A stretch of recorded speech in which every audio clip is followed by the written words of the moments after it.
Hi, I'm Opal Mitchell. I work for the Central Arkansas Library System and I work at the Nixon branch in Jacksonville. And this is the Crafting with Opal program that I do on Thursday nights at 7. And tonight I'm going to be showing you how to do kind of a marbleized effect on tiles.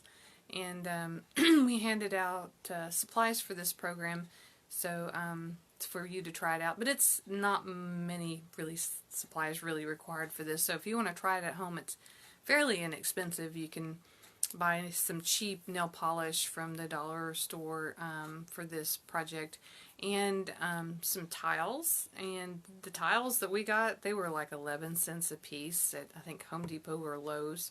So any home improvement place that would have ceramic tiles, you could get some of them for this. And you can either use the tiles for decoration or for coasters. And I'm going to kind of show you how I did mine to use them as coasters. So I'm going to reverse the camera and show you what we're going to be doing. Alright. Oops. This is the ones that I did already. You can kind of see it's got lines going across it because I sealed it with some Mod Podge, and that's something you'll have to do afterwards in order to make sure that the nail polish won't come off. Because if you don't seal it in some way, it will come off. I used Mod Podge because that's what I had available at the library whenever I was doing this, and I did a crisscross effect because I used a sponge brush to put the Mod Podge on, so it made lines on it whenever I was doing that. But since it's going to be a coaster, I didn't want it to be really slick anyway, so your stuff would slide off of it easily. I felt like if it had kind of a texture to it, your drink would be less likely to come off of it. But you can see I use the same colors for both, but I got different effects. It depends on if you mix your nail polish once it's been dropped in the water. If you swirl it around, you get more of this type of effect. I didn't swirl this one around hardly at all, and so it pooled more in the spot where I dropped it in the water.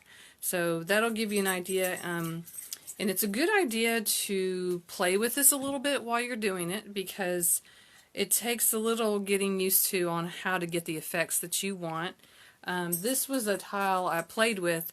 If you don't let it dry, then you can wipe the nail polish off of it, and you could probably even get some nail polish remover to remove all of it. I have little pieces of the nail polish still on there because I didn't do a good job of cleaning it all off, but it wipes off pretty easy. I actually did that with one of these. I wiped it off and then redid it. So you're definitely going to need some gloves for this. You can use a couple of bottles of nail polish if you want to have some different colors. You could do one if you want. Don't use any nail polish that's super old, because I originally tried this with some really old nail polish that I had on hand on this other tile that didn't turn out, and it just did not work well at all for that one. So it's really inexpensive to go to the dollar store and just get a couple of them for $1 a piece. And like I said, your tiles are only going to be like maybe 11 cents a piece or something like that. They're fairly inexpensive. And be sure to buy a throwaway like pie pan for this. You do not want to do this in your sink, and you do not want to pour the water down your sink after you get done. And also be aware that when you're doing this, since we're working with nail polish, whatever room you do this in, it's going to have a very, very strong nail polish smell in it for a little while. Not a whole day or anything, but for a few hours. So you want to definitely make sure that you can kind of air the room out a little bit, because it's going to have that smell. And that's another reason why you do not want to pour the water down your sink, is because your sink is going to smell like nail polish, and plus you don't want to pour nail polish down your sink. What I did with my used water afterwards is I paint a lot with acrylic paints, and when I dispose of my paint water, to do a safe thing instead of pouring it down my sink, to get a cheap little bucket and some like Walmart bags and put them in there, and then pour some kitty litter down in there, and then that way you can just pour your water from your pan into that kitty litter afterwards. Let it sit in a place like away, like in the garage or something like that, and let the water evaporate, and then over time it should evaporate, and then you can just toss the kitty litter and all in the trash. So, or if you have a gravel area that you're not ever planning on growing anything, you could dump the water in that gravel area. But you just don't want to pour it down your sink. That's just not a good idea. So we're going to start with some gloves and those. And some toothpicks might be handy if you want to swirl around your nail polish in the water once you drop it in there. You do have to do this kind of fast. If you swirl around your paint after it's set there for a bit, it's going to clump together and stick to your toothpicks. And I mean, that's within seconds if you don't swirl it around pretty quick. So I'm going to move those out of the way and get my water. And these are my two ceramic tile that I'm going to use. And I'm going to go ahead and pour some water in my pan. You don't want to fill it up all the way, but you want to at least fill it up halfway, because these tiles are going to just fit in this pie pan because these are fairly small. So I'm making sure that I'm going up more than a little bit, at least halfway. It's hard to see. Yeah, okay, I definitely got it up that far. Alrighty, and I might readjust these a little bit more. And also keep some paper towels handy for cleanup. And you're going to get nail polish on your gloves too. So it's nice to have one of these to kind of wipe up any nail polish that gets really gooey and sticky to your gloves while you're doing this. I might lower this just a tad. Let's see how much closer I can get this. Alright, and let me try to keep everything close by. Alright, so I'm going to go ahead and open up my nail polish, and mine's going to roll around. Let's see. Ooh, it definitely smells. Nail polish is always very strong smelling. Alright, and if you have some like eyedropper type things that you're not going to be using ever again, you plan on throwing them away, you could probably use them to get some drops of the nail polish in them and then drop them into here. That might work a little bit better because the way that I'm doing it is I'm like dropping it in there straight from the nail bottle. And let's see, I'm trying to figure out, because you have to be a little bit quick about this. So I'm trying to get this all handy here. And I'm just going to shake a few drops. Ooh, it definitely is kind of, and it will go all over the place on you too while you're doing this. So be sure to put your, oops, I'm getting all over my gloves. Alright, so I'm not going to swirl mine, I'm just going to dunk it in there and see how it looks. Ah, I got a totally different effect with this one. So that's kind of different. I wanted to try it and make it a little bit different this time. Alrighty, and then if you move it around any, it will, like if you let it like drag down a little bit, like this, it's kind of clumped, it will also do a little more work. You don't want it to do too much because it will, let's see, I'm going to let that kind of run some because it did clump up quite a bit. And I do have some bubbles in it. Okay, that has a kind of an interesting look to it. I'm going to set that off to the side. You will need to give it at least a day to dry, and once it dries then you can use the Mod Podge on it, but it will take I would say overnight. That would be good. And I still have a little bit of my color in there from before. And I'm going to shake some more in there and try kind of a weird effect. I'm getting it all over the place because I thought I'd be more aggressive with the colors this time. And alright, that's really getting all over the place. And I'm going to try doing some swirling type stuff and see what kind of effect I get this time. Except that kind of clumped in the middle, and I don't like the way that clumped in the middle, so I'm going to pull that off to the side. And then I'm going to drop it in there and see what I get. Wow, that didn't work quite as well as I had hoped. It might be okay. Seems like a... And I'm going to wipe off the excess on the sides there.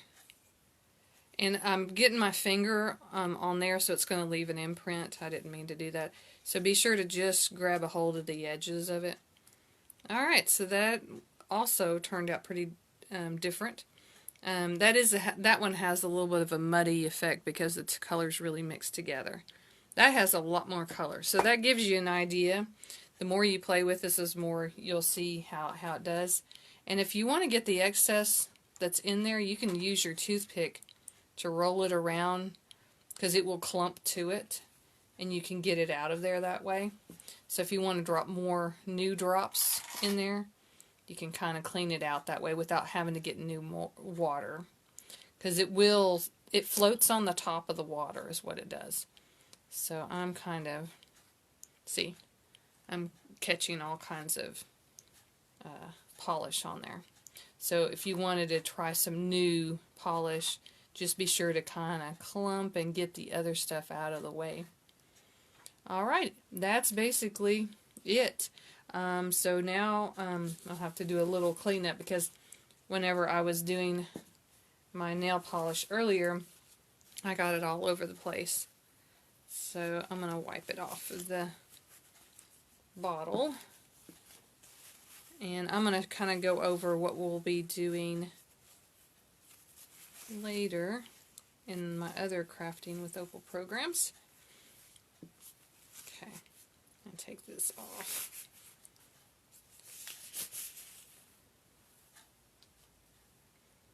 And they have lots of good colors of nail polish at the dollar. I think mine was a Dollar Tree is where I got mine. So that's basically it. And you really won't get an idea how it's going to look until you let it dry really good. Let's see. And next week, does anyone have any questions? No, doesn't seem like it. Next week, we're going to be doing a fleece neck warmer. It's going to be a really basic one. I wonder if there's a picture in here. Oh. And that's kind of, this is a black and white photo, so it doesn't give you a really good idea. But it's going to be a reversible one with 2 different colors. And this one's kind of neat because you can do different, you can either make it reversible or you could use the same fabric on both sides. It doesn't really matter. But it's a very simple neck warmer that we're going to be next time. Oh, someone says, mine are cute. All right. You'll have to take photos, and that's another cool thing I'd like to see. Whoever tries this out, please take photos of them and share them with us on our Facebook page. You can either put them in the comments of this video, which that would be great, or if you wanted to call up there and ask for my email address, you can email them to me. I'd love to post them and show people how theirs turned out. And there's different ways to seal it too. Like I told you Mod Podge to seal these. If you want to have more of a smoother look, I would recommend looking for some sealant, like a spray type sealant. Usually in any hardware store would have different types of. It would be where you could get the different colored spray that you could use to redo something, you know, like maybe you had some furniture that got some rust on it and you're cleaning it up and repainting it, and the spray paint that you buy for that.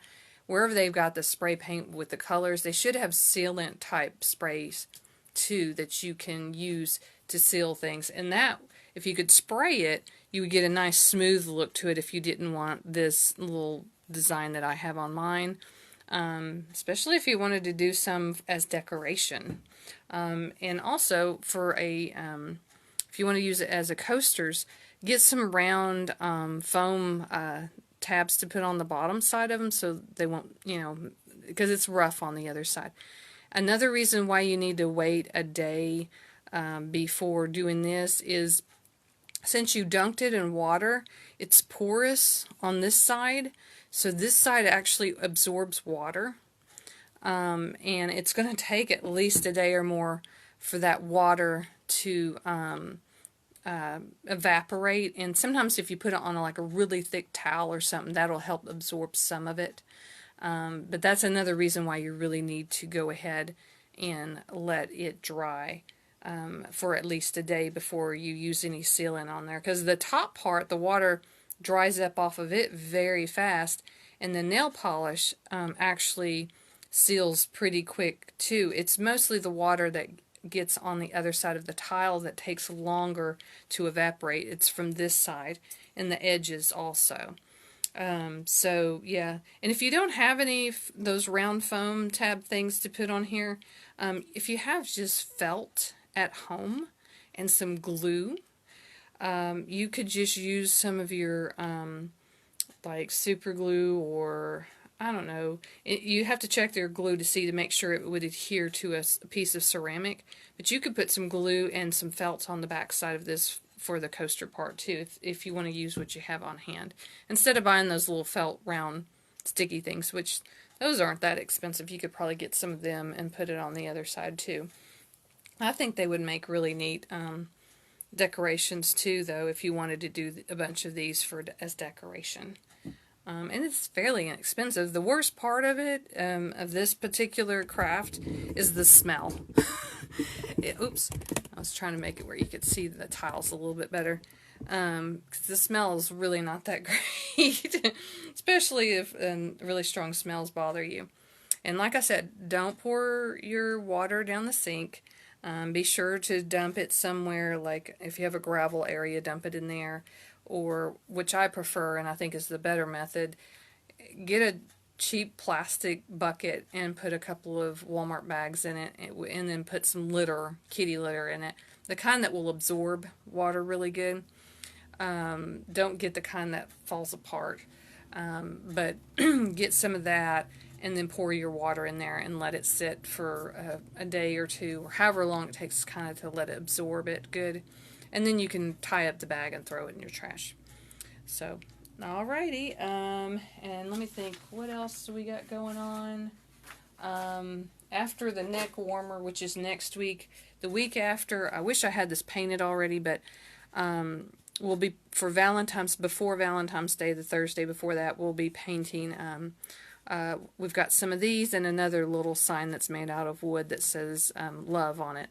So we'll be painting those for that week. And then I'm trying to remember what we've got going on after that. At some point we're going to do some DIY wax fabric wraps. And that's, let's see if I can show you a picture. It's where you take fabric and beeswax and you turn them into more or less like a saran wrap, reusable saran wrap. And that one I'm really excited about trying out. That'll be next month also. And there's something else next month, but I can't remember right now what it is. But that's it for this time. Let me move this around. This was a very quick craft. I hope you enjoyed it, and if you have any questions or anything about it, you can always call and ask me at the library. And like I said, I'd be excited to see pictures of how your tiles turned out too, and you can post them in the comments on this video, or you can contact me and you can email them to me. Let's see. Is there anything else? I feel like I'm forgetting something. Oh, and the sign-up sheet for the neck warmer, if you want supplies to try that, try to sew that next week, just call starting tomorrow to sign up for supplies for that one. And we've got I think quite a bit of the fleece material, so if you wanted to try that, you can sign up for some supplies for that one. All right, that's it for this time, so I'll see y'all next time. Bye bye.